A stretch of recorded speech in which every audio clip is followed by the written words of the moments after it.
Hi, good day sa tanan. So, magluto daw ang atong angkol, then iya akong gisugo karon nga mag voice over ani.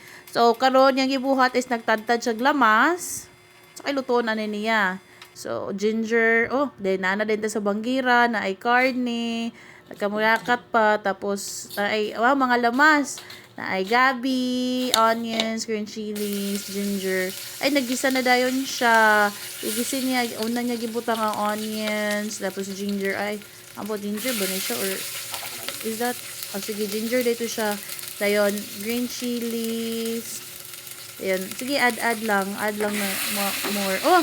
Then diretso niya, butang ang karne. Wala na niya ko anong gisago lang yang gibutang lamas. Dayon mo na dayon to nagkulo-kulo na dayon gibutangan niya og okra. Okra dayon unsa pa man ni? Alugbati. Ganun pa din sticky with the baboy nga yang gipa pagkahuman na niya gluto gahi pa kayo ang baboy nalata ang kabutan. So moro to siya. Sticky gyapon ni siya pagkahuman ani. Goodbye.